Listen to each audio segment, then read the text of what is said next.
검찰 수사심의위원회가 어제 이른바 검언유착 의혹 사건과 관련해 핵심 당사자인 한동훈 검사장과 이동재 전 채널A 기자에 대해 정반대 결론을 내렸습니다. 특히 한 검사장에 대해선 수사 중단과 불기소 권고를 내렸는데 수사팀의 셈법이 복잡해졌습니다. 취재기자 연결합니다. 강희경 기자. 네, 대검찰청입니다. 자, 이번 사건에서 이 전 기자가 받았던 혐의가 강요 미수인데 어제 수사심의가 내렸던 결론 어떤 의미를 갖는다고 보면 될까요? 네, 어제 검찰 수사심의는 오후 2시부터 시작해 수사팀과 당사자들의 설명을 듣는 순서로 진행됐습니다. 이후 심의위원들이 의견을 개진했는데 만장일치로 모이지 않으면서 표결에 들어갔습니다. 먼저 이동재 전 채널A 기자에 대해서는 수사를 계속하고 기소하라는 권고가 나왔습니다. 반면 한동훈 검사장에 대한 수사는 중단해야 하고 재판에도 넘겨서도 안 된다는 데에 대부분 의견이 모였습니다. 한 검사장은 특히 수사 계속 여부와 기소 여부에서 각각 10표 이상의 사실상 몰표를 받았습니다.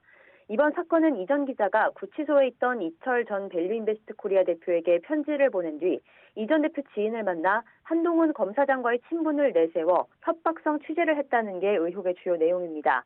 그런 만큼 한 검사장과 이 기자가 과연 이 강요미수 사건에서 협박을 공모했는지가 쟁점으로 떠올랐는데요. 그동안 한 검사장은 공모한 바 없다고 줄곧 부인해왔는데 심의가 사실상 한 검사장 주장에 손을 들어준 셈이 됐습니다.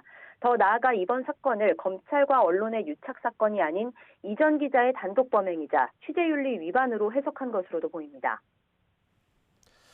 자, 이 수사팀으로서는 상당한 부담을 나눌 수밖에 없을 것 같은데 사실상 결과를 받아들일 수 없다는 입장을 밝혔다고요? 네, 서울중앙지검 수사팀의 수사는 법원에서 이동재 전 기자에 대해 영장을 발부하면서 탄력을 받는 듯 했습니다.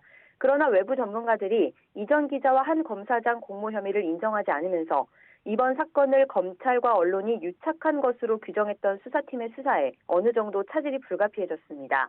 수사팀은 심의 결과를 받아들이기 어렵다면서 한 검사장에 대한 수사가 제대로 이루어지지 못했다는 점을 부각했는데요. 휴대전화 포렌식에 착수하지 못했고 첫 번째 피의자 소환 조사도 마무리되지 않아 추가 수사가 필요하다는 겁니다. 특히 이 전 기자에 대한 구속영장 발부 취지도 언급했습니다. 당시 법원에서는 구속영장을 발부하며 언론과 검찰의 신뢰 회복을 위해 구속이 불가피하다고 밝혔습니다. 수사심의 권고가 강제력이 없기 때문에 수사팀의 이런 입장만을 놓고 봐도 일단은 수사를 계속하며 한 검사장과 이 기자의 공모를 입증하는 데 주력할 것으로 보입니다. 이번 심의위에서는 부산 녹취록 외에 별다른 결정적인 증거도 제시되지 않은 것으로 전해졌는데요.